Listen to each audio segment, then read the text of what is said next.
Justiça, Segurança e Cidadania, com Vilmara Fernandes.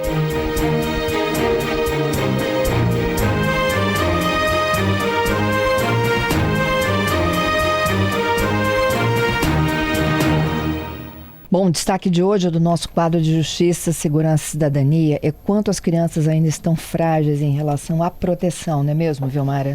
Exatamente, Fernanda. Esse caso faz parte até de uma operação que vem sendo realizada em alguns municípios do norte do Espírito Santo, que chama de tolerância zero, né?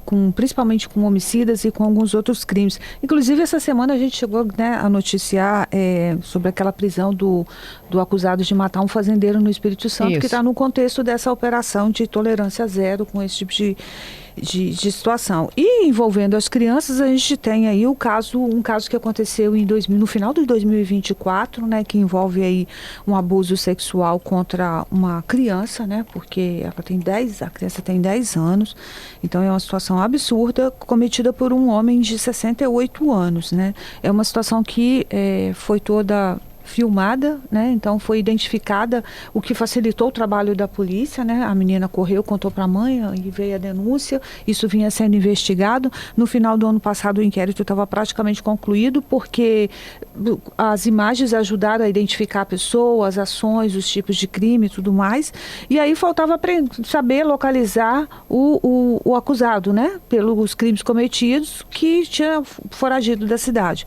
E ontem ele foi localizado em Linhares e foi realizada essa prisão, né, dele e para onde ele tinha fugido.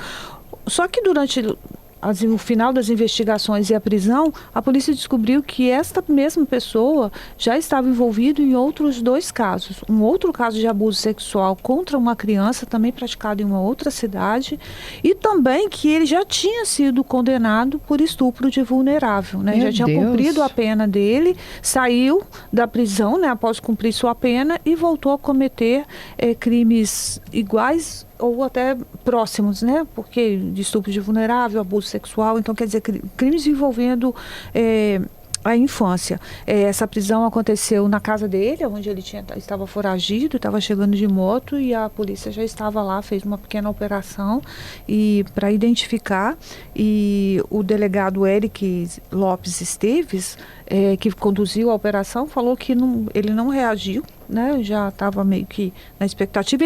Segundo ele, esse tipo de criminoso, ele não é aquele tipo de pessoa que reage à ação policial quando é abordado.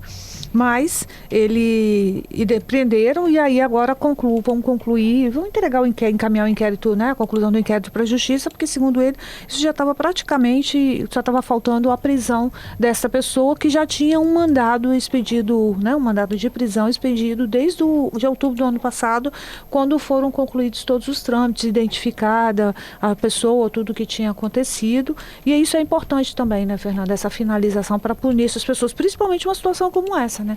E o cara já tinha participado de outro crime, e é um outro inquérito que ainda está em aberto, e que agora também vai poder ter a oportunidade aí de ser concluído, Fernanda. Isso, e Vilmara, e é onde a criança tem que se sentir segura, dentro da sua própria casa, não é mesmo?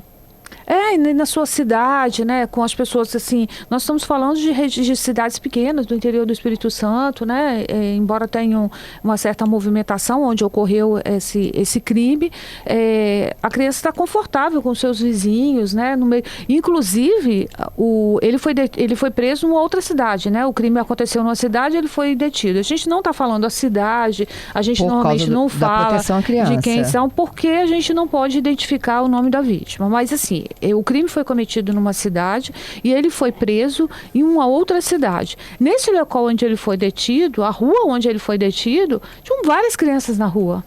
né? Então ele estava morando num ambiente onde tinham várias crianças, né? Então a gente, assim, é uma preocupação constante, porque as crianças, principalmente no interior, brincam na rua, né? Os pais têm mais liberdade, elas acabam ficando vulneráveis, confiando naquele ambiente, que foi o que aconteceu com uma criança de 10 anos, que tinha uma certa autonomia, mas que a mãe também estava ali monitorando com os vizinhos e que viu a ação, correu assustada, contou para a mãe e a polícia começou a investigar, encontrou as imagens e chegou nesse crime.